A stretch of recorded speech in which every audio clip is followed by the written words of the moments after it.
Ladies and gentlemen, welcome to the RDX Sports Podcast. I'm Simon Head, and the first big UFC numbered show, we have to call them numbered shows now, of 2026 is upon us. UFC 324. Justin Gaethje, Paddy Pimblett for the interim UFC lightweight title, and joining me to pick through the fight card and give his opinion on some really big fights on this fight card is the combat sports editor for The Independent, Alex Patel. Alex, first off, how's your 2025 been, and how are things looking for you heading into 26? Because the world of combat sports is mad right now.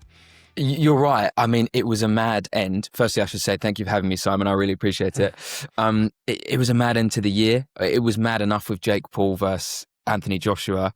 And then obviously everything that kind of, sadly happened in Nigeria and the fallout of that just meant the end of the year was not what anyone could have expected. And it's funny, and you might have had this before. Sometimes you go into a year of combat sports and you have a pretty good idea of how it's going to look, almost January through to December. This is a year where I actually can't really see at the moment past March. We've got provisionally the White House in June. We'll see what happens there. But really, there's a few big UFC events over the next, 6 to 8 weeks. Not really any massive boxing matches outside of Shakur Stevenson versus Teofimo Lopez. So yeah. I'm kind of flying by the seat of my pants at the moment. But like you said, it's crazy. So things will quickly come together. Yeah, and as we know, especially in mixed martial arts, and particularly with the UFC, even the best laid plans don't work out as intended. Case in point, UFC 324, we were going to have Amanda Nunes' return to the Octagon against Kayla Harrison for the women's title. A huge fight, the biggest fight in women's MMA for a very long time. Probably the biggest fight since Amanda Nunes, Chris Cyborg, probably. Absolute monster of a fight. Unfortunately, Kayla's had to go in for neck surgery. I understand that surgery was a success. Now we've got the long road of recovery for her, but how much of a loss is it to this card to not have that fight on it? Because that, to me, felt every bit as big as the main event, which we'll talk about in a little bit. Yeah, I'm with you. It did feel just as big. Historically, it was a bigger fight, obviously. I still think the card looks strong. I think Sean O'Malley and Song Yudong is a very, especially Sean is a very reliable guy to have in that spot of a co-main. But yeah, it did feel like, I don't know, as we just said, you sometimes go into a new year and you don't know exactly what to expect. First big UFC event, as you said, can't say pay-per-view, so first numbered event of the year for the UFC. And there have been mixed opinions on Paddy versus Gaethje as a fight. But Kayla versus Amanda felt like a real banker. It's a massive fight. Don't know exactly what to expect from Amanda, but definitely people felt like it would deliver. And yeah, I don't know. It just kind of was very obviously deflating to hear the news, and definitely takes some prestige off of the event, and an important one for the UFC, being its first on Paramount Plus. Yeah. But yeah, I think just as a fan, as much as a journalist, gutted we don't get to see that fight, and seemingly not for a while either. It's good to hear that the surgery went well, but not the sort of injury that knocks the fight back by a numbered event or two. Who knows when we'll get it, but I completely agree with what Dana said in an interview last week or this week, that there's no way Amanda should have taken any other fight. It would have been great if she did and got in and, knocked someone over really quickly. The buzz for the fight with Kayla would have been even bigger, but realistically, you can't expect Amanda to risk that under these circumstances. Yeah, I mean, even on paper, the only other fight that you could even consider is a Valentina Shevchenko fight, right? Because there's still a little bit of unfinished business there for Shevchenko. I think she feels that she should have got the nod on at least one of those two fights that they had previously. But Valentina is ruling the roost at 125. I think she might be tempted to move up to 35 if Amanda gets the win and sticks around. But obviously, we're going to have to wait a while.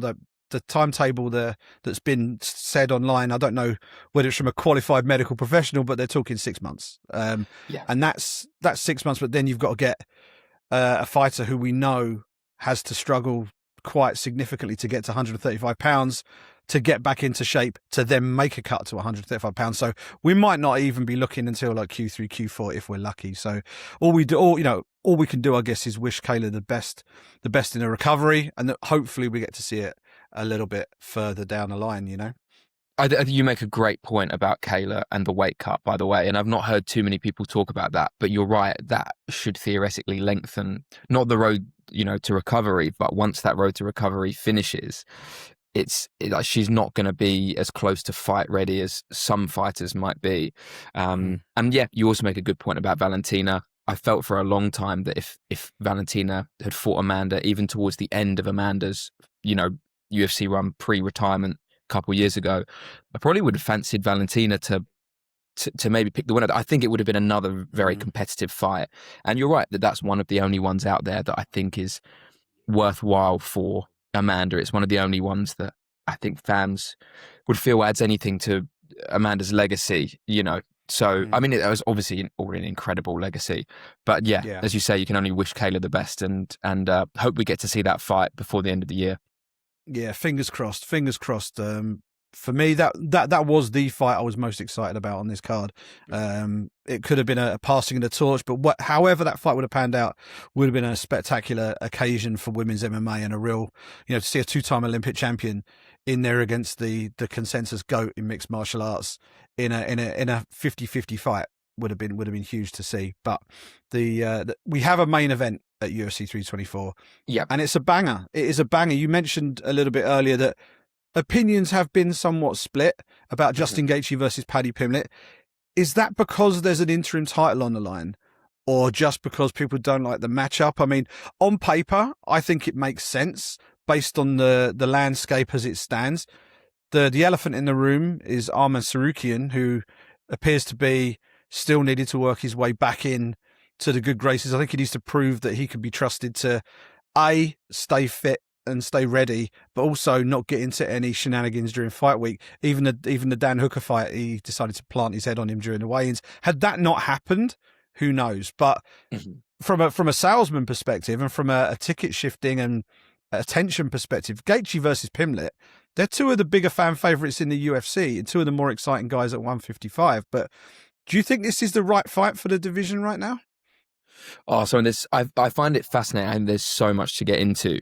Like you said, from a sales perspective, even I think some of the criticism about Justin versus Paddy was people, and Ariel Helwani made this point, and I fully get it. Was like, how can this interim fight go ahead of Kayla versus Amanda? Whereas I think, while I fully understand that, and I do agree about the stakes of Amanda versus Kayla compared to this interim fight, I just found it a bit difficult to get too wound up about, because the UFC is going to do what sells. And as much as we can all say Kayla Amanda is a massive fight, and it was, and it is, you just know that the casual fan is going to be more up for Paddy versus Gaethje, rightly or wrongly.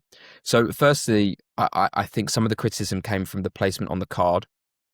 I think some of the criticism comes from the fact that, as you say, Arman looks like, in my opinion at least, the best lightweight on the planet, while Ilya is not active. Yeah. And while Islam is obviously up at 170 and probably not coming back. So I think Arman's absence is part of it as well. I also just think, you look at Paddy's route to get to this point in the division. It kind of felt like he was maybe an extra fight away from a title fight, undisputed or interim, as much as he impressed against Chandler. Gaethje as well. Again, impressed against Fiziev, but that was almost a year ago, and Gaethje hasn't exactly had consistency of momentum in recent times. So I think all of these are valid reasons why someone might express a little bit of disappointment at Paddy versus Gaethje. But I think that all of those things, as understandable as they are, and you kind of hinted at this, I think it's almost distracted people from what a good fight it is. This is a fight I would want to see at some point anyway. It makes so much sense for Paddy. Let's make no bones about it. Like we said, the UFC will go with what sells. The dream scenario for the UFC is Paddy wins and Ilya comes back, and you've got the grudge there. We all know that. Yeah. And I'm not saying they're giving Paddy a layup, because we'll probably get into this as well. Gaethje is a dangerous guy who might be well poised to exploit Paddy's weaknesses. But it's one of the more winnable big names you could put Paddy in with. So I do understand why they're doing it, even if it's not going to make everyone happy. Yeah, and the thing with Paddy, and this is the thing I find fascinating, is, and you watch any interview that Paddy has done in the last 3 years, the same phrase comes up a lot. He talks about the goalpost being moved all the time. I just did the feature for UFC.com, which will hopefully be out probably tomorrow. and he mentions it again. And it's about, it doesn't matter what he does. It doesn't matter what improvements he makes. People set the standards ahead of him every single time. So they say, well, you won't beat this guy. And he goes in and beats that guy. So, yeah, but this, that. There's always a caveat. And I remember when he first got into the UFC and he was starting to move his way up, he had a couple of fights, and people were saying things along the lines of, well, he's never going to survive with someone like Justin Gaethje. And because Gaethje was just a wrecker of lightweights, he used to go in there. His leg kicks were some of the best you would find anywhere in MMA. He's got incredible wrestling that he only ever used to keep it standing. And he would just go in there and break people, like mentally and then physically, right? He would just go in there and just take people to the woodshed every time. And sometimes he would come out on the wrong end of it, but more often than not, he would end up breaking people. And he was often the name that people would throw out there when it talks about, or people talk about Paddy as a potential contender one day. So, well, he's not gonna beat someone like Gaethje. We're gonna find out on Saturday, and I'm fascinated by this. And like the stylistic matchup, Paddy of 3 years ago, I would probably agree. Okay, I wouldn't fancy him in there with Justin Gaethje. The Paddy of right now, I think this is a very winnable fight for Paddy Pimblett. Not to say that he will, but I think that he holds the aces in a number of departments. And the sheer size of the guy at 155 pounds is not to be underestimated. He is a big unit now. He's got his weight under control, and he's a proper athlete now. He's not ballooning between fights quite as much. But I'm really interested by the stylistic matchup at play here. Paddy says he wants to stand with him, which I think is very interesting. Whether he will or not, we'll see. But it's going to be a fun one. Yeah, I had a little bit of time with Paddy shortly before Christmas, and he said that to me as well. He said, I get that a lot of people are picking me, and the assumption is that they think if I'm going to win by submission, which I'm happy to go on record and say, and I hope it doesn't come across as British bias, but that's how I feel as well. I think it probably does end with Paddy submitting him, but he said the same thing to me, that he wants to stand and trade. And to your point, you touched there on the fact that he often says the goalposts are moved and whatnot. And I think it's so easy to be revisionist in MMA, either as a fan or a journalist. So I think it's important, I can put my hands up. When Paddy first broke into the UFC, those first couple of years, I really did think that once he got to a ranked opponent or a top 10 opponent, that the weaknesses were there potentially to be exposed. Not that I thought he would lose for sure, but I thought, this isn't going to be like a Conor build, this might get derailed earlier on. I know people said that about Conor anyway, but I thought that the weaknesses were a bit more obvious in Paddy. But I do feel like he has really improved. So I think it's okay to have felt like that at the time, but also to feel like he'll beat Gaethje now because Paddy has improved. The landscape is so fluid. This is a 37-year-old Justin Gaethje, not a 34-year-old one. And I think like you, I'm really intrigued by the stylistic matchup because I think, you look at Gaethje's most high-profile defeats being like submission losses in title fights, and again, it really looks like if Paddy pursues that sort of game plan, which we've come to expect from him, I think that is the path of least resistance.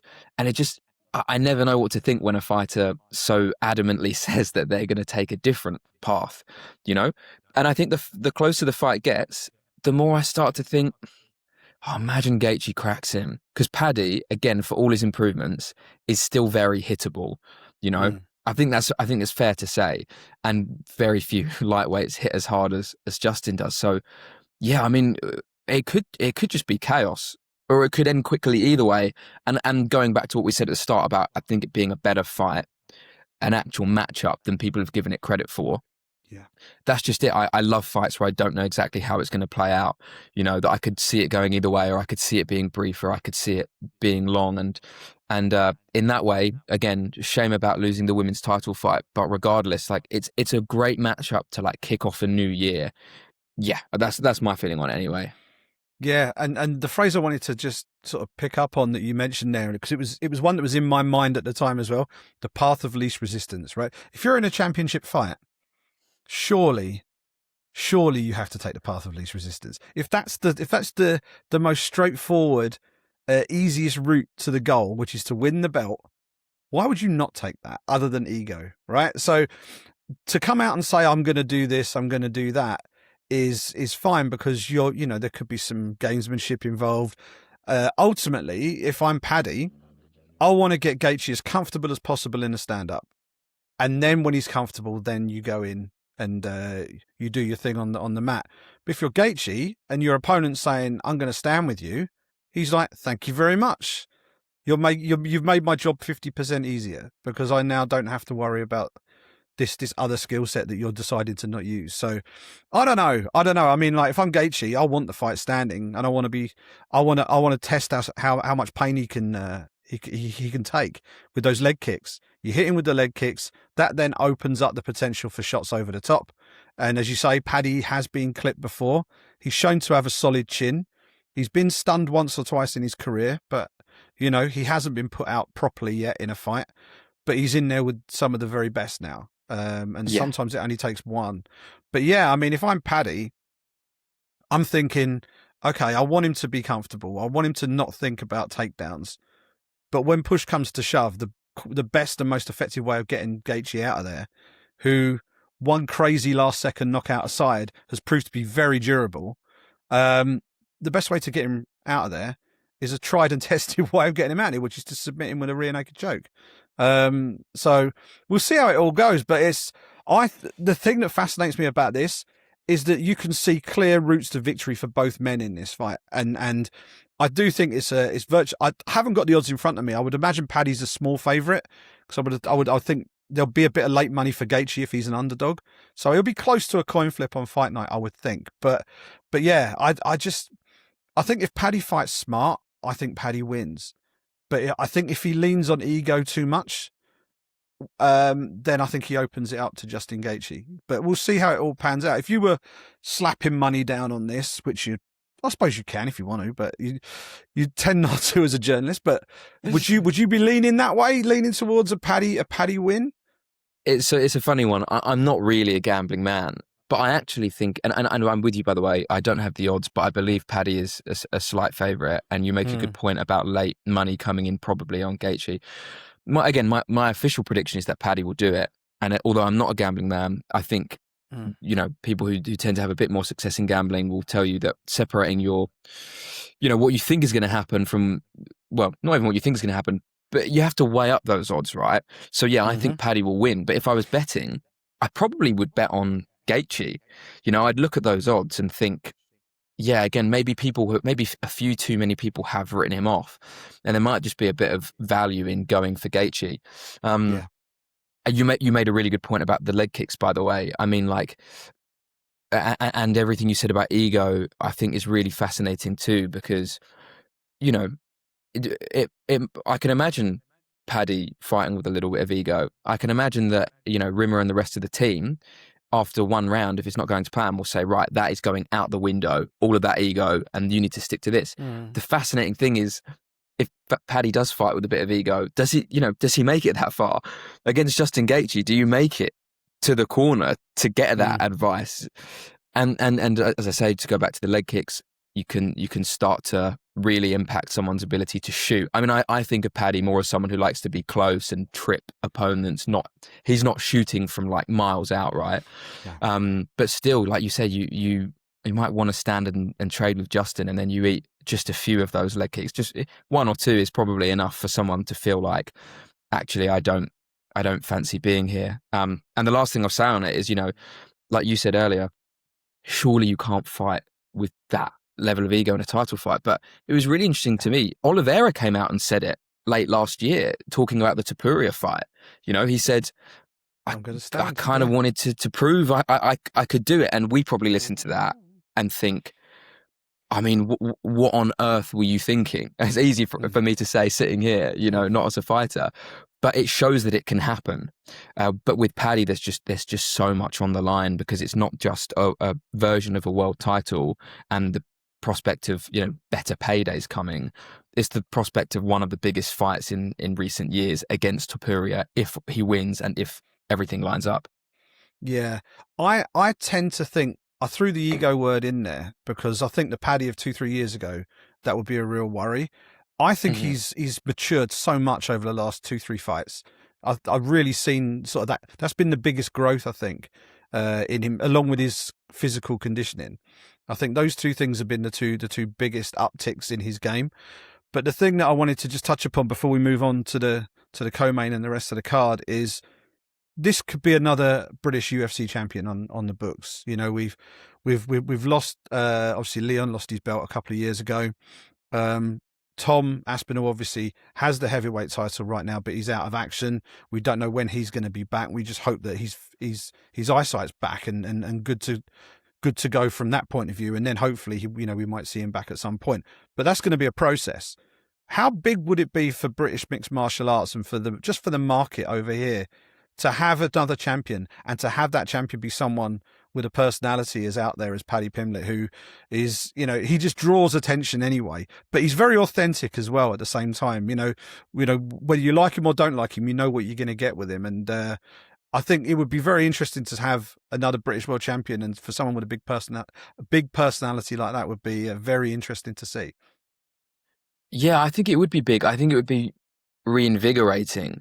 I wrote about it when I did the interview with Paddy, which I said was just before Christmas, and it went live this week, that people, maybe not so much at the moment, but there was a long time after Paddy debuted, a long time where casual sports fans in this country would say to me, "Oh, how's Paddy the Baddy doing?" I sometimes find it difficult to judge the stardom of a fighter, because when you're so ingrained in a sport, you can't always see the wood for the trees, Yeah. Topuria is obviously a really big name. O'Malley's a really big name. But to be honest, most of my friends in the UK don't actually know about these guys. They might have seen one or two clips on social media, but obviously in America it's different, and the UFC is much, much more visible.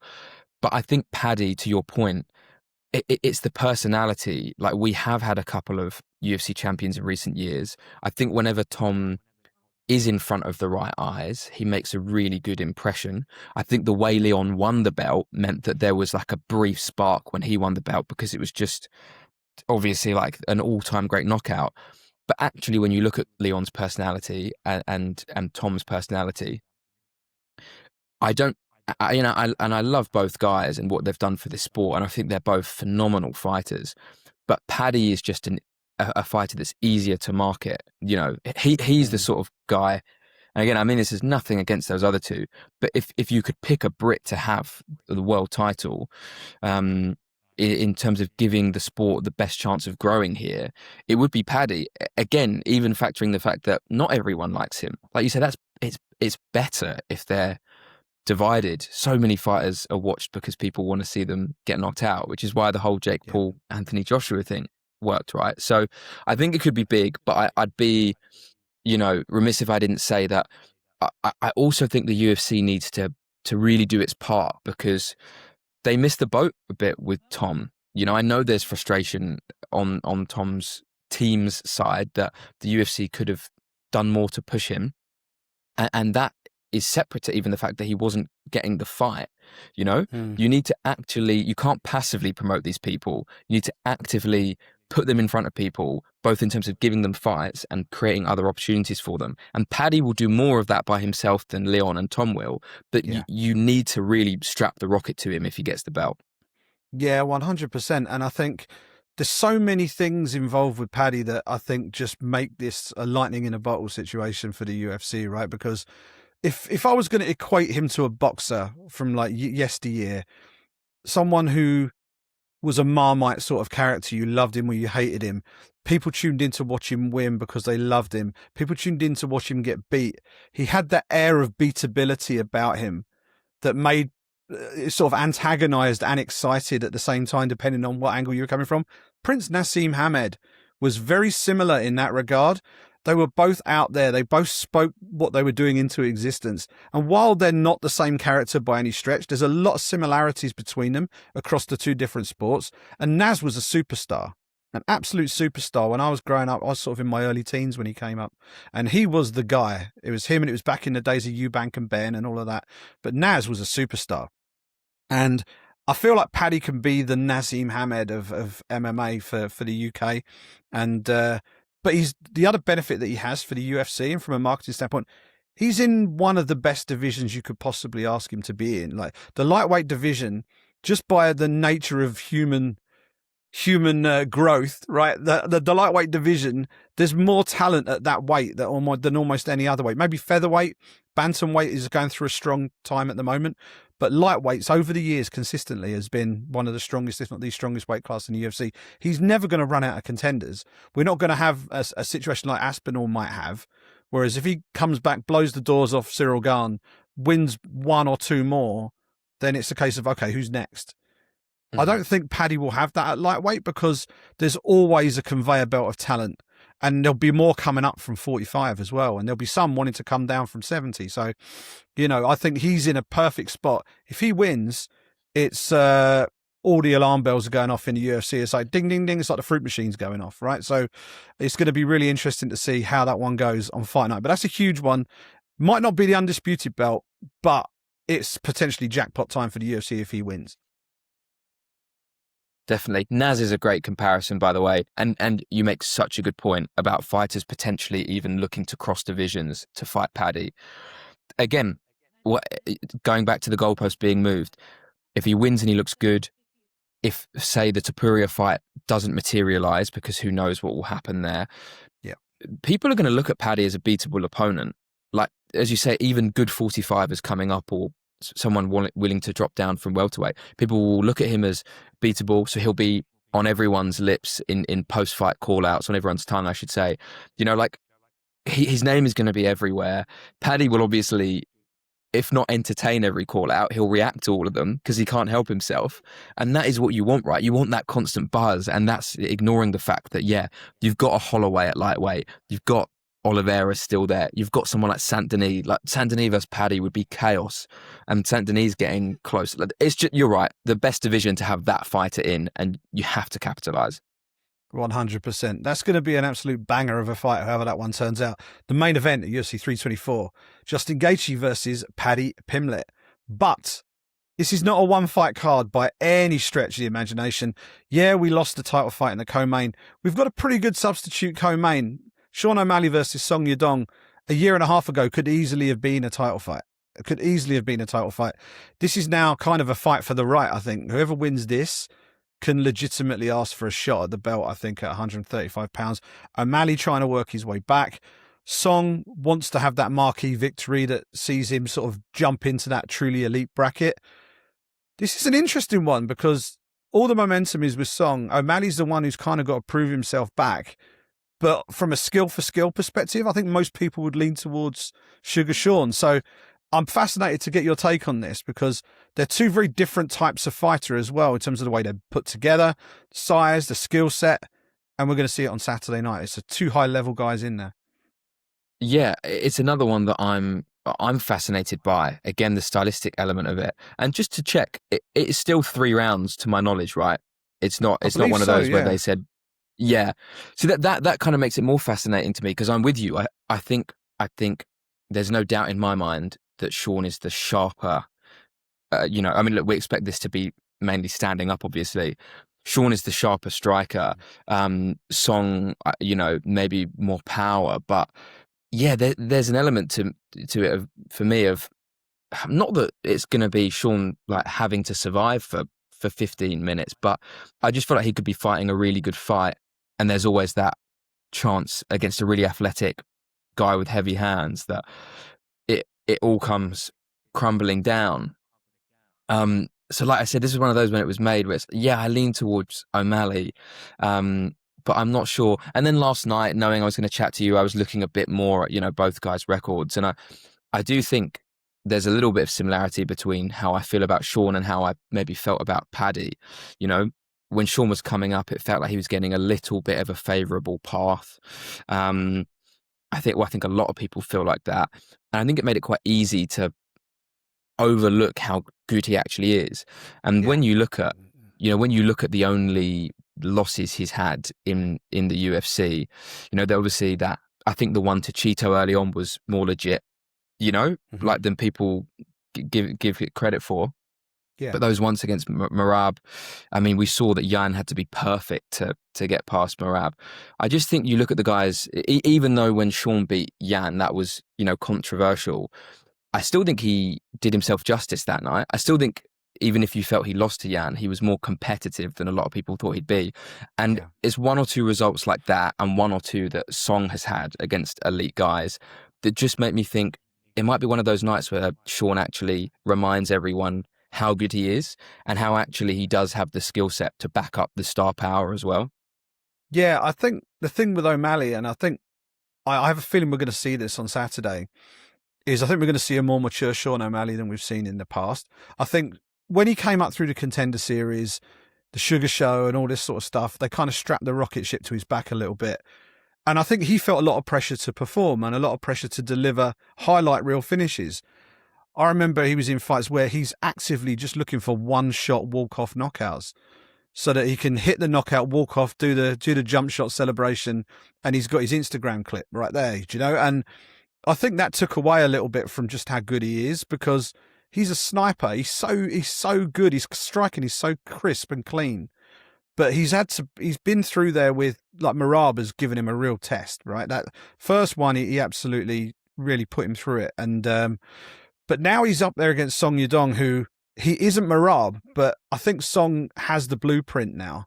He now knows that if he stands at range, he's likely to get clipped, and then it's basically my chin versus your chin.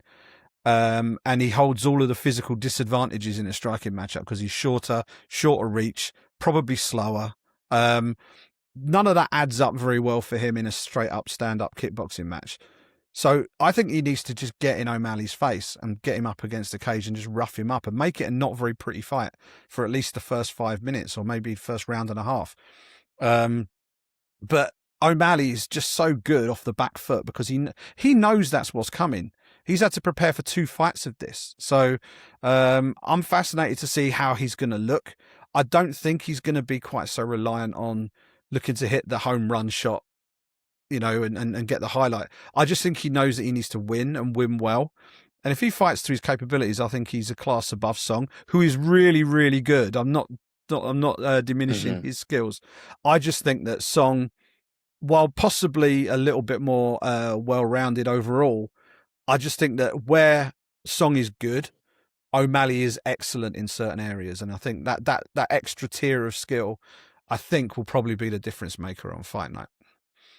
You're so right that Song has to try and get close and try and make it ugly. And like as you said, the worst thing he can do is be on the outside and allow Sean the range to be that precise. But yeah, to your point, not meant as a knock against Song, but it could be one of those where a bit like, I talked a little bit earlier about, vaguely about Sean's best performances, but that rematch with Cheeto, he was just so many levels above Cheeto in that fight. And I think you're right that Sean, if he's at his best, I think could make Song look like a worse fighter than he actually is. And to bring it back to what you said at the start, I do think you're right that Sean seems more mature now, both in terms of hopefully or probably how he'll approach this fight. But I just think he's, people are warming to him in his attitude. He really took the second loss to Merab on the chin. I think his reaction to the first fight was him doing his best to sell a rematch. But I think the second time around, he just had to hold his hands up. He said himself, I don't know if I believe what he said when he claimed it could be the last year that he fights. But he did say within that, I can't keep losing and losing. Like, he knows the stakes if he doesn't beat Song, when actually if he wins, it's set up so well for a rematch with Jan, where, 6 months ago, people would have said he's nowhere near fighting for the belt anytime soon. It's changed so quickly. So I think you're right. And he won't be feeling the pressure that he felt to deliver the sort of knockout he did early on. And that was another great point you made. But I think it'll be a different sort of pressure, like, wow, this is such a good opportunity. And yeah, again, I think it's a fitting co-main event. I think it's about as good as you're going to get with Nunes versus Harrison having fallen off the card. Yeah, and like, if you're the UFC, and obviously you can't be out there playing favourites, right? In the UFC, if you're running the promotion, but you could have it's quite conceivable you could have a situation running into next week where you've got Paddy Pimblett and Sean O'Malley really on an upward swing. I mean, if you're heading into a new era with Paramount Plus and all the rest of it, you want some stars to hang your hat on. You got those two guys already off and running after the first month of the year. That's pretty good going. But yeah, that's going to be a really fun fight to watch. Speaking of fun fights to watch, you better not blink for the next one. It's this heavyweight fight between one of the stories of 2025, and it came out of nowhere. Waldo Cortes-Acosta, Salsa boy, who at the start of the year just looked like another guy in the heavyweight division. A guy who came through the Contender Series, looked all right, didn't look like he was going to do anything massive, but went on and had the most remarkable year. And he's now going to go in there with the knockout king of the UFC himself, Derek Lewis, in a fight that I can't see going out of the first round. I'd be surprised if it goes out of the first minute. I really would. It's an absolutely crazy heavyweight fight between a guy with some real momentum and a man who very few people can stand toe-to-toe with and live to tell the tale. How do you see this? Derek Lewis is a vet, and he's been in there a long time. I don't see... I mean, he could be a championship contender again. Who knows? But Waldo Cortes-Acosta, I think the UFC are sort of building on the momentum with him. They're giving him the acid test. Can you see him passing this test, or is he going to go the same way that Alexander Volkov did and so many others? Well, I think, again, like, you say it there, like, oh, like, Lewis can't be a championship contender again, can he? But that has kind of almost been the story of his career. Like, he's getting on a bit. We know his limitations. And yet, every time you kind of think he's had a loss that shows us where he is, he'll knock someone out. He'll knock someone pretty good out, and then he's right back there. I definitely think it's not a foregone conclusion, you know, for Cortes-Acosta. I think he needs to fight somewhat intelligently, just not, you know, not take anything for granted in this fight. But I also do feel like I do back him to do it. And I think, like you said, he's one of the stories of 2025, and it could actually end up being a real bonus for the UFC. You just mentioned you could come out of your first numbered event of the year with Sean and Paddy in these great positions. If Cortes-Acosta wins, and as you said, if he wins, it almost certainly, I'm not going to touch wood, because every time we say, oh, you know, there's no way this doesn't deliver, you end up getting like a slog of a fight. But assuming it is fireworks early on, like Cortes-Acosta could be fighting for, it's very conceivable he could be fighting for a version of the heavyweight title next. Again, we don't know what's happening with Tom. Yeah. He's had the one surgery. It seems, you know, there's another to come. Where, you know, the UFC, I think, will almost certainly make an interim fight. I just still feel like it's heading that way. You know, they have I think that they like making interim title fights. They like having a title fight to put on a card sometimes when they can't quite get the champions in order. So it could be Garn. I know there's been talk of Garn versus Pereira, and that would be cool, but it could be Garn versus Cortes-Acosta. He just did himself so many favors by saying yes last year. We know the UFC loves people who say yes, and you then still got to deliver.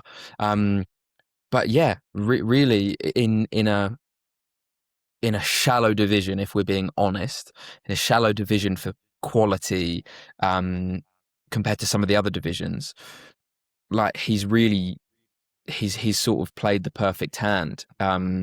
So yeah, he could just, yeah, it's crazy to think it could be a number one contender coming out of this, but it's not impossible. Yeah. Side question for you here, because you make a good point about the interim belt, right? It might need to happen, right? If Tom's going to be on the shelf for a lengthy period of time, they might do an interim belt. Given how Tom got put on the shelf, should Cyril Gunn be in that interim title fight, do you think? Given that it was a direct result of fouls, that it's kind of an interesting one, right? So a guy who fights for a belt, his fouls are the reason for the champion being out. So now the guy who inflicted those fouls gets to fight for an interim belt when that guy, you know, the actual champion's not there. That seems strange, but yet doing it ranking based, which isn't always how it's done, but he's probably like the highest. He is the highest ranked guy, right? So would you still? Is there any case for not having him in there? I guess is the question. Sorry, I lost a bit of you there. Are you saying for Cyril, was there any argument for not having Cyril in there? Given the way that Tom was put on the shelf, is it almost unfair that the guy who did it gets to then fight for the interim belt afterwards? I mean, bear with me. I'm just bringing up the heavyweight rankings here because look, I'm sure you felt similarly to me that it was strange how much credit Garn got coming out of his fight with Tom. Given the fouls, given that it was him who scuppered this fight, which was actually. I know some people rolled their eyes at Garn even getting another title fight, but by the time it came around, everyone was quite excited. He came out of it with so much credit, despite the fouls, because he had, 3 minutes where he was competitive, maybe was slightly ahead of Tom. But but looking at it here, I mean, Volkov got the win that same night as Garn versus Tom, right? Volkov beat Almeida that night. If I remember correctly. So you know what? I will say that, yes, there is definitely an argument for Garn not being involved from a rankings perspective. But knowing the way the UFC does tend to operate, I think he's going to be in there. I think he is. I would almost don't get me wrong, like a Waldo Cortes-Acosta versus Garn would be an exciting fight for me. And could maybe even really tear up the script for we're definitely getting Garn versus Tom too. It really could throw another spanner in the works. But I'd almost kind of applaud the UFC if they didn't put Garn in there. I don't mean to sound like a Tom defender too much there. I don't have anything against Garn personally, but yeah, like you say, it's funny how one of the only certain things, or seemingly certain things, in the heavyweight title picture right now is that Garn is going to be in the next heavyweight title fight. I don't know. It's really bizarre. Yeah, death taxes and Cyril Garn on one half of a title fight. I mean, the thing, Cyril is one of the nicest people you could chat to as well. He's I think his nickname basically means good guy in French or something along those lines, right? So, and he genuinely is. So it's sad that things panned out the way they did, but I also totally understand why Tom is far from happy with how it was all dealt with and all the rest of it. And it's just a mess. Everything is just a mess. And the best things to happen would be for the division to get moving and for Tom to get straight back in there once he's fit and then take on whoever. If there's an interim belt, there's an interim belt. The interesting thing with this, we're talking about Waldo getting a test by facing Derek Lewis. Technically, he's defending his ranking from Derek because just looking at the rankings there, Waldo's ranked 5th, Derek's ranked 8th, which is as low as he's been for a long time. He's been there or thereabouts for best part of a decade almost. At least it feels that way. He's been there a long time, and he's never more than one punch away from being in the mix. And if he starches Waldo on Saturday, he could be in there, but he's been in there with pretty much everybody above him. So I don't know, except for Garn. Has he fought Garn? I don't think he's fought Garn. So So this is what I was going to say actually. I was going to ask you if you thought that actually, for everything I'm saying, more so I'll take the responsibility, more so that I'm saying about Waldo potentially being in the title fight. What I was going to say, what if Lewis starches him? But I believe Garn won the interim title by stopping Lewis. Yes, he did. Again, which feels like a lifetime ago now. But look, but hey, I mean, fans love Derek Lewis, so. Yeah, would there be a few eyes rolled if we got him in a say a rematch with Garn? Yeah, I think people would probably say, "Wow, it's 2026 and we've got another interim title fight between Derek Lewis and Cyril Garn." But there would certainly be people that would be happy for him. I don't know. It's just things are so fluid. I'm not trying to go out of my way to give him a shout out, but Mario Pinto coaches MMA at my jiu-jitsu gym, and I really.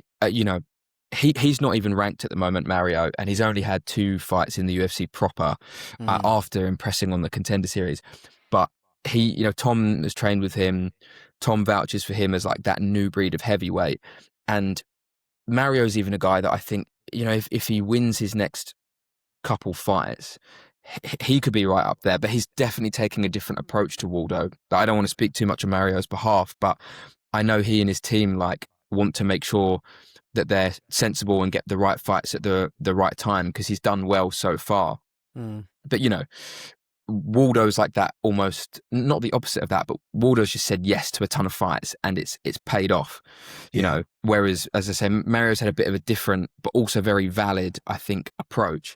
But yeah, I think I look at them as two of the fresher. Again, it's just how shallow the heavyweight division is, right? That I can mention and mention an unranked guy as someone who could actually be in the title conversation in 4 or 5 months, depending on how, assuming he fights in London and then maybe one in spring. Yeah, it's a strange division, heavyweight. It really is. And also there's the natural peril of being a heavyweight fighter in the UFC in 4-ounce gloves anyway, right? So, you're one punch away from everything being upended. So it is a very dangerous place to be. The division might not be the deepest. The best athletes at that weight in the United States tend to be wearing pads and helmets and playing in the NFL, or they're playing in the NBA, right? So, but we've got a big fight there in Waldo Cortes-Acosta versus Derek Lewis. I tend to agree with you. The winner of that may well be in a fight, possibly for an interim belt next time around. The next fight has come together a little bit late, I think. Natalia Silva versus Rose Namajunas is a really interesting fight. I'm a big fan of Natalia Silva as a contender. I think she can consider herself a little bit unlucky that she hasn't fought for the belt yet. I thought that her next fight would be for the belt, if I'm honest. It just hasn't worked out that way. She's taken on Rose Namajunas, who, if I remember rightly, was due to be facing Macy Barber. And I think Macy's been pushed back a couple of shows. She's going to be fighting, I think, in late Feb, if I remember rightly. So they've pushed her back for fitness and health reasons, I think.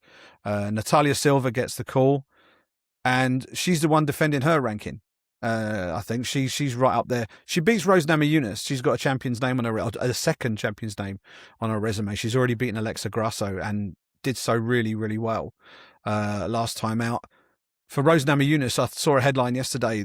She's been told that if she wins, that she's going to get a title shot. So that's an interesting one. I think Valentina Shevchenko needs opponents, and whoever wins this one is a compelling opponent for Valentina Shevchenko. So how do you see this one? You've got the vet, the former belt holder at strawweight, taking on Natalia Silva, who seems to be on a charge right now.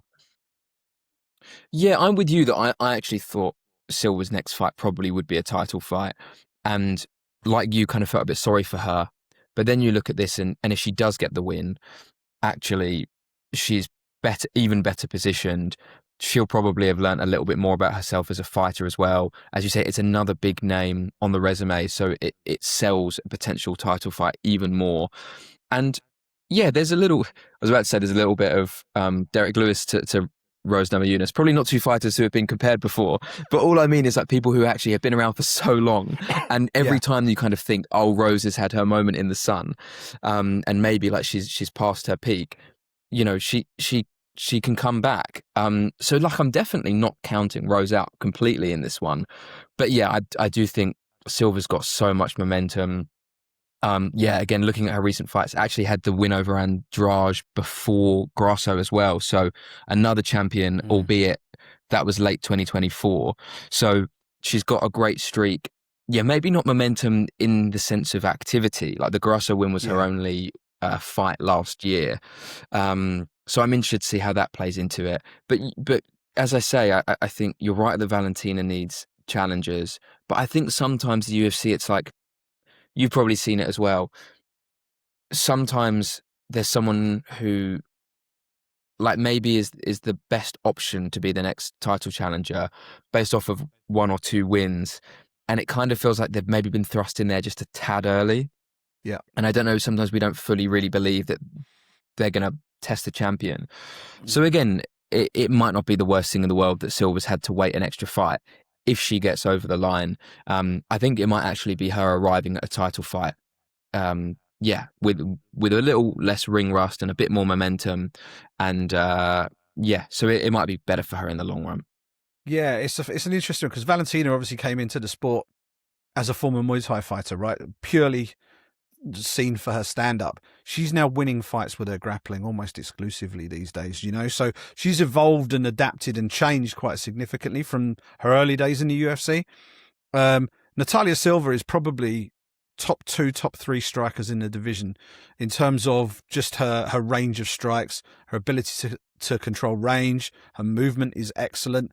But we don't know that much about her ground game because she hasn't got tested that much. The other contender who I see in the division as a potential threat, maybe a bit further down the line, is Erin Blanchfield, who is completely the polar opposite of Natalia Silva. Her striking is rudimentary. It's not something that's going to cause Valentina too many problems, I don't think. But she has a very strong wrestling game and a good, strong top game and has submissions. So you've got these two fighters, both of whom are very strong in one area. And with Natalia, we don't know just how good she is on the mat. But I think from an excitement standpoint, she has the edge right now. If she beats Rose Namajunas, I think the time has come to pull the trigger on a title fight for her. If she loses, then I guess that means that the matchmakers were right in not pulling the trigger already. So, I find this a fascinating one because Rose Namajunas, she's won some fights, she's lost some fights in the last couple of years, but the one thing you always know with Rose is that she comes in with an excellent game plan. She's always well prepared. She has an excellent coach, and she's always there or thereabouts in whatever weight class she's fighting in. So, if a win over Rose Namajunas carries weight in whatever weight class you're fighting her in, and if Natalia Silva gets one over Rose at the weekend, I think that means the way is then clear for a title fight. Yeah, well, and to your point about Rose, and again how credible she still is, you know, if she gets it done, then all of a sudden, like, the prospect of her fighting Valentina, like, is two of the bigger names in women's MMA who haven't actually crossed paths. And yeah, I don't know. But you are right about Erin Blanchfield. I know she had the loss to Fiorot, but it did kind of feel like, especially with that, how many times have we had a really strong grappler?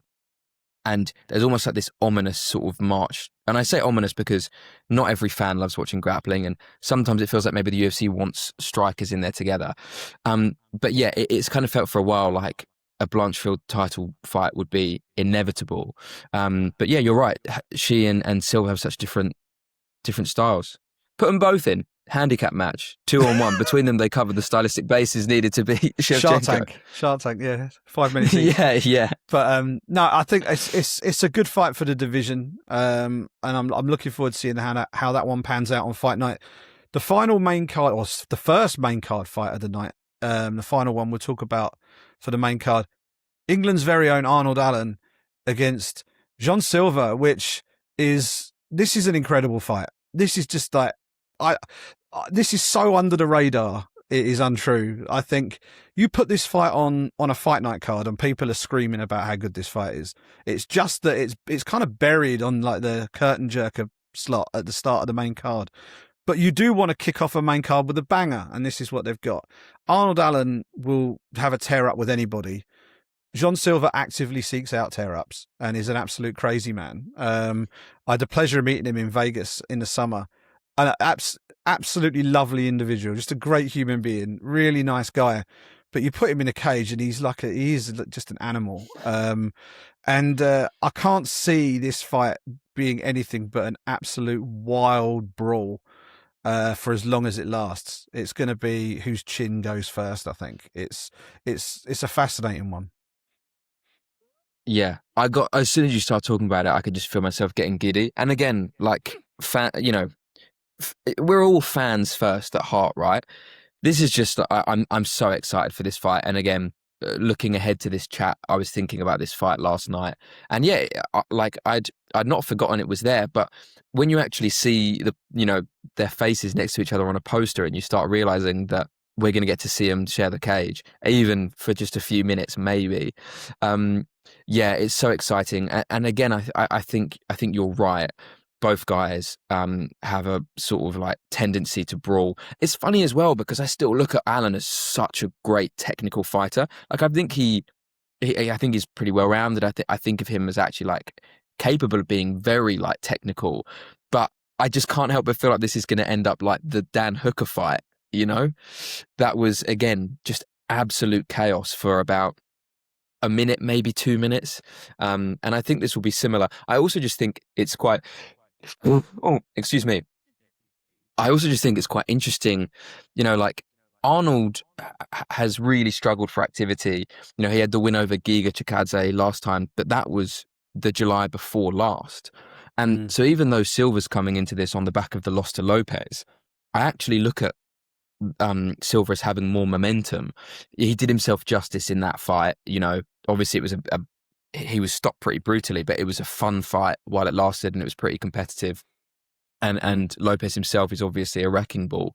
So yeah, I'm really torn on this one. Like I always try and leave leave any bias at the door. I think I want to say I think Arnold might get it done, but when someone hasn't been in the cage in so long, and then you factor in again that possibility of getting sucked into a brawl, it's just like Arnold might have a game plan for this one, and there's such a good chance it just goes out the window in the first 15 seconds. But yeah, definitely, like people need to make sure they're tuning in time for this fight. It's, yeah, like I say, I just feel giddy thinking about it.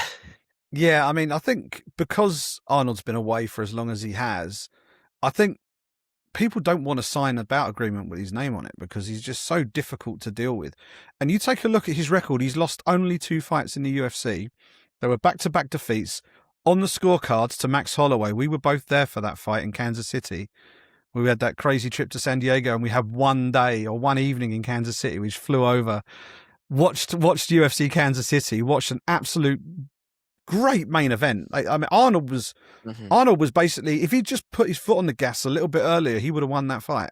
It was one of them where I think he was kicking himself for not starting faster in some of those rounds. It was a really competitive fight against one of the greatest of all time in his weight class, Max Holloway. And then he goes the distance with Movsar Evloev, loses a decision, but everybody loses a decision to Movsar Evloev. So, and that was still a competitive fight as well. So they are the only defeats he's had at the very elite level of mixed martial arts. And the only other thing that he's been battling is inactivity. And that's been the thing that's gotten the better of him more than anybody he's been in the cage with. So if he can get in there and if we can get an Arnold Allen that fights 3 times a year, Arnold Allen will be fighting for a championship belt within the next 18 months. I genuinely believe that. It's just he needs to get back in there, and that inactivity is probably the biggest question mark. And you mentioned it there, heading into a fight with someone like Gene Silva, who is active and will just come at you like a rolling ball of butcher knives, right? Just coming straight at you. And you've got to think on your feet. You've got to be switched on and sharp. You can't ease your way into a fight with John Silva. So this is going to be a real acid test for Allen's prep. If his prep's been good and he comes in on point and he's had a good warm up in the back before he comes out there, then I think he's got what it takes to beat John Silva. But it's a 3-round fight, and Silva's going to come flying out the gate. And the first 2 minutes of this fight, I think, will determine how it pans out. But it's going to be wild for as long as it goes. Yeah, for sure. And I think, you were right to mention those 2 defeats that Arnold had and how close they were and against the caliber of opposition, because, again, it almost takes me back to the O'Malley versus Song thing. I do think, like Sean, Arnold has only had some losses to like really top competitors. And I think I don't want to come down too hard on Silva because, as I said, he was really competitive against Lopez, but I don't think it should be forgotten that less than a year ago, a lot of people were saying Silva was like a lock to fight for the featherweight title. This could be a guy to knock out Volkanovski and all these things. And it happens. Like, we see it all the time. The people talk about contenders in this way. Gaethje is on the, lower down the card. He's another one. It looks scary as anything. People are already saying, he could just, smash through everyone en route to a title fight. And so I'm not going to say Silva was exposed by Lopez, because I don't think that's true. But it could just be one of those where there's been so much hype around someone. He has that loss to Lopez, and then he goes in against a very, very, very talented guy in Allen, who just it's one of those like you must have forgot moments. And Allen reminds people how good he really is. And also maybe it's another bit of a reality check. Like, okay, Silva's great, but sometimes we do get a little bit carried away with fighters. Yeah, it's gonna be a really interesting one, and I think controlling the energy is going to be the crucial factor for both guys, right?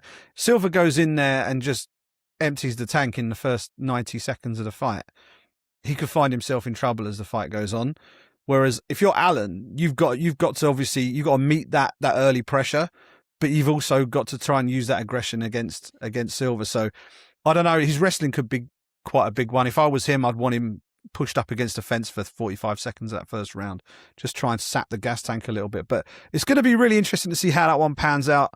I think Allen has more ways to win, but I also think that Silva has the quicker way to win, if that makes sense. So we'll see. We'll see how that all goes on fight night. That's the main card opener. You mentioned Atiba Gaethje. We'll talk about him very quickly in a sec, but I did want to touch on the featured prelim. At least it's listed as a featured prelim at the moment.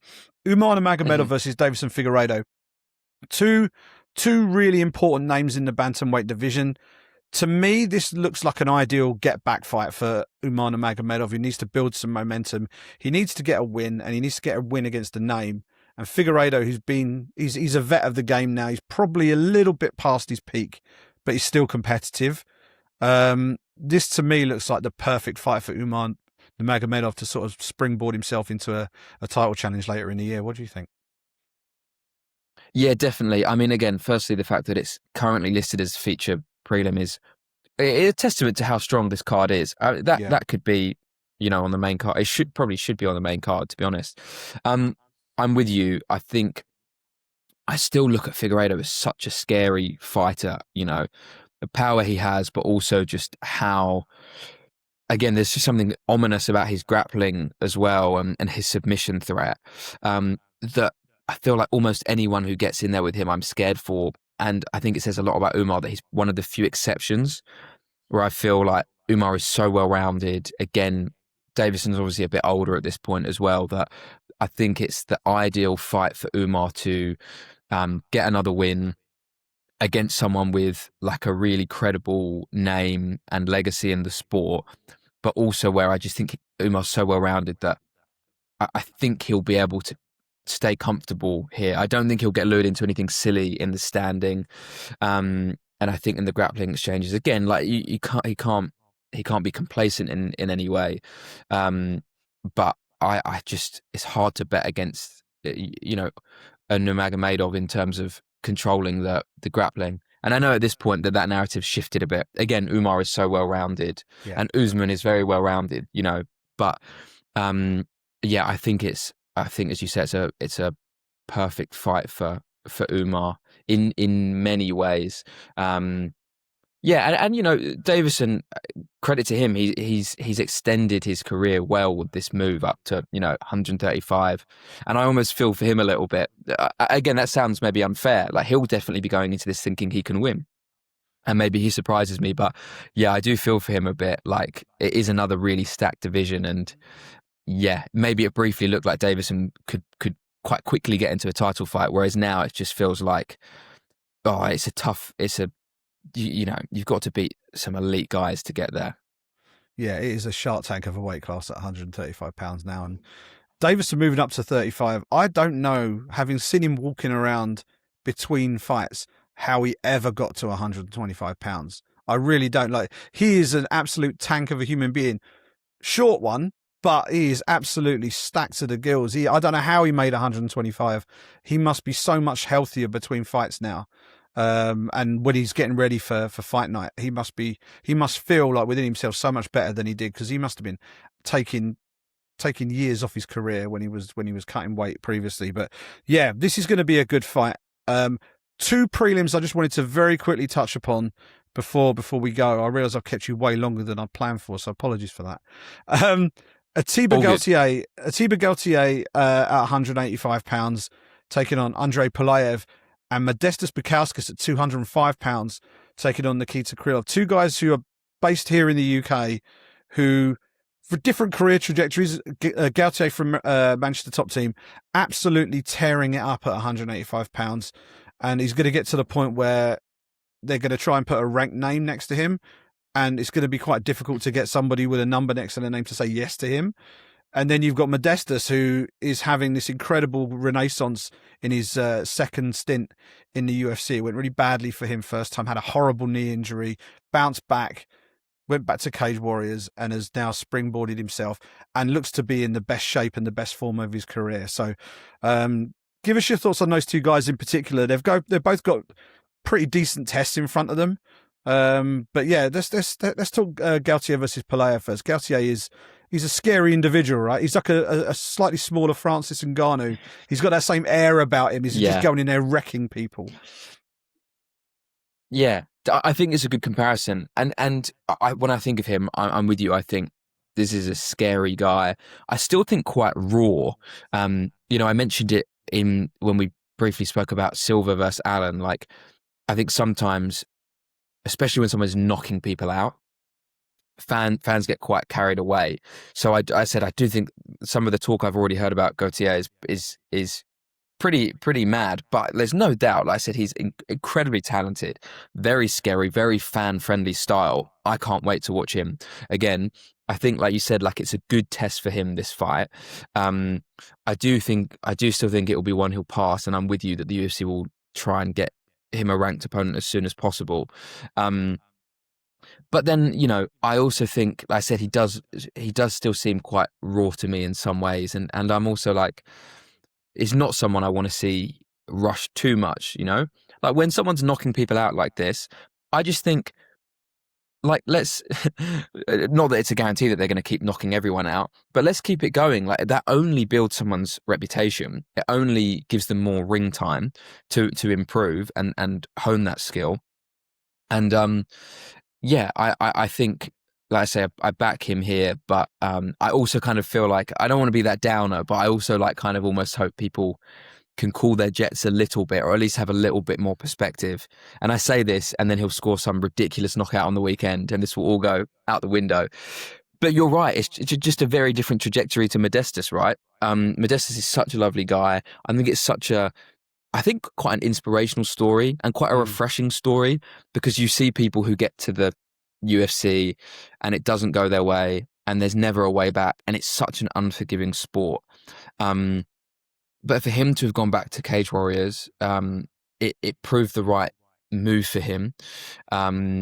And I remember interviewing him not long after he re-debuted in the UFC, and he spoke about how cathartic it was to get that phone call to say that he'd be going back to the UFC and how emotional it was for him. And I think it's just so difficult not to be excited for him. But as you say, like another stern test here, I feel like, again, as much as I try not to get too attached to British fighters, some of the guys he's been in with recently, like Kutalaba before the fight with Paul Craig, and now the fight with Krylov, like these are all guys who can end fights in a moment, but like in very different ways.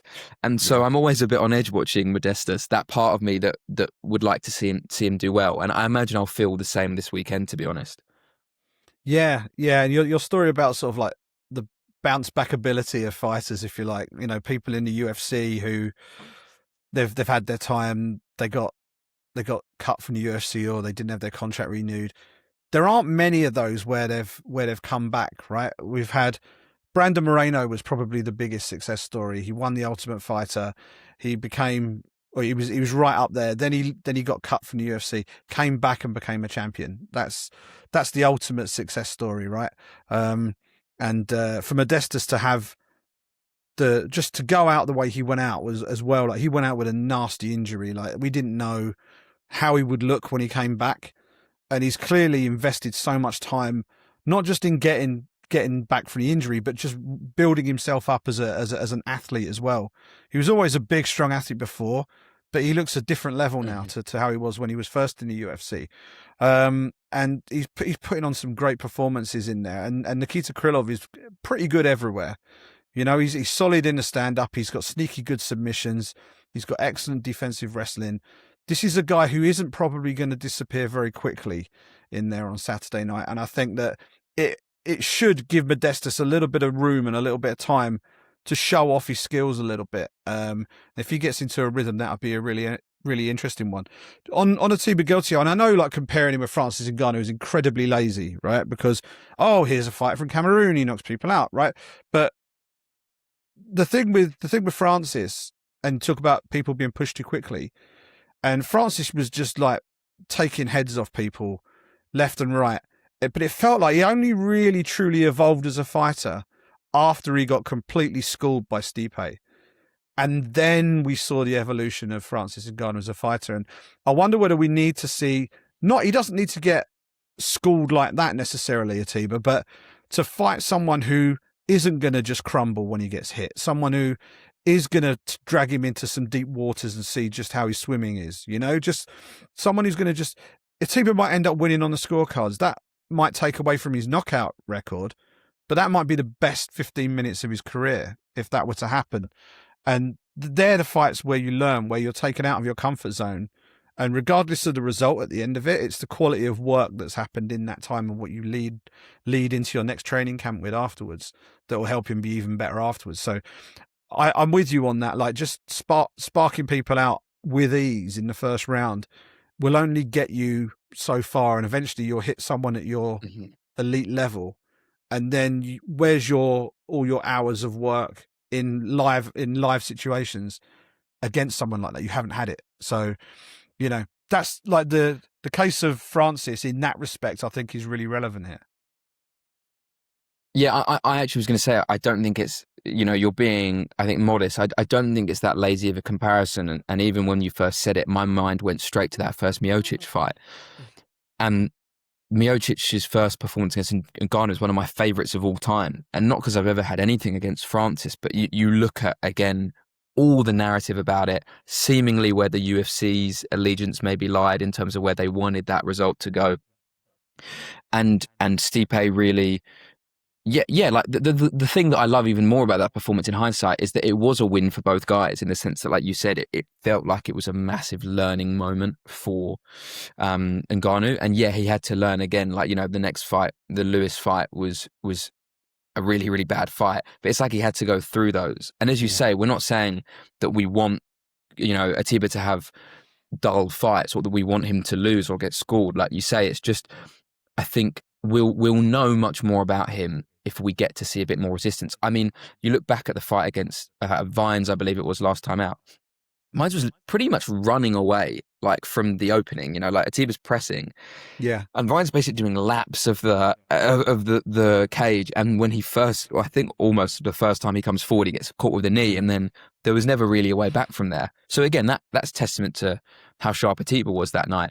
But yeah, you want to see how he does when he's in with someone who's not running. You want to see how he does when he's against someone who's experienced and composed and confident and can test him in different ways. So yeah, like I said, I really don't want to seem like a downer. I really want to see Atiba do well, and I think he's such an exciting prospect. But yeah, to maybe see him get another emphatic win this weekend, but with a little bit of resistance beforehand, I just think that would be the perfect scenario, to be honest. Yeah, like the guy who was always someone the UFC could count on to test someone and drag them into waters was Brad Tavares, right? Because you couldn't knock that man out. Now, a bit later on in his career, he's had a few stoppage losses, but I remember they put Israel Adesanya in there. They put him in a main event with him. It was an Ultimate Fighter finale show in Vegas, because they wanted to drag Izzy into deep waters, and he did. He took him to 5 rounds. He went the distance. But he almost needs someone like that. And you mentioned Vines, the last opponent. I think he took that fight on like 48 hours notice or something silly like that. So he signed on the dotted line. I think it was really late notice. And then he got in occasions like, what the hell have I just signed up for? Get the track shoes on. I'm running. Again, fair enough. Eventually, I'd be thing. That's clear. Yeah, that was crazy. But no, so I'm interested to see how that trajectory is managed. And let's not sleep on Andre Polaev. He's got 10 career wins to his name. He's going to go in there looking to upset the odds here. So we'll see how that one pans out. Krylov Modestas is going to be a good fight, I think. Just very quickly run down the card. Alex Perez versus Charles Johnson. Charles Johnson is hugely underrated at 125 pounds. Knocked out Lonnie Kavanagh last time out. He's excellent for that weight class. He probably deserves a little run towards the title if he gets past Alex Perez, who's fought for the belt many years ago. Michael Johnson, who's still going incredibly in the UFC, evergreen Michael Johnson, taking on Alexander Hernandez. Josh Hockett versus Denzel Freeman at heavyweight. Pretty Ricky Tercios against Cameron Smotherman at 35. That might be fun. And kicking things off, Ty Miller versus Adam Fugit at 170 pounds. That is your fight card for UFC 324. Before you leave us, Alex, where can people find your work? How can they follow your coverage as we head into this big fight week and a big weekend at UFC 324? Yes, so as you mentioned at the start, I'm at The Independent. So if you go on The Independent, find our sport page, our UFC page. Like I said, we have an interview with Paddy Pimblett that went live this week from in London just before Christmas, and we'll have a preview of the event as a whole, even some stuff that maybe we didn't get into quite as much, like, you know, the paramount relevance of it and all of this stuff. And we'll have some stuff on the Zuffa boxing debut later this week. And yeah, people can follow me on X at Alex_Patel. I'm just going to quickly check that there's an underscore in there because, yeah, there is. My Instagram's different. My Instagram's just Alex Patel, no underscore. But yeah, always keen to chat at MMA. Like, I could have sat here for hours and spoken about it with you. There's nothing better that, you know, beyond watching the fights, there's nothing better than chatting about them. So, like I said, Simon, I really appreciate you having me on. Awesome. We'll definitely do this again. Maybe we'll make this a regular thing for the big numbered shows. That would be pretty cool. But yeah, thank you so much for your time. Brilliant. Thank you so much for your time, Alex. And thank you to everyone for checking out the show this week. You can follow RDX Sports on X at RDX Sports, on Instagram at RDX_sports. See, we have different underscore things as well. You can follow me on all the social platforms at Simon Head Sport. And that's all we got for you. Big fight week coming up. Alex just mentioned we've got Zuffa Boxing on Friday. We'll have coverage of that on the RDX Sports blog. And of course, UFC 324 on Saturday night. We'll have a post-fight show probably on the Monday where we just unpack everything, see how fight night turned out at the T-Mobile Arena on Saturday night. Will Paddy the Baddy walk away from Vegas having hit the jackpot? Looking forward to seeing how it all pans out. Enjoy the fights, ladies and gentlemen, and we'll speak to you in a few days' time.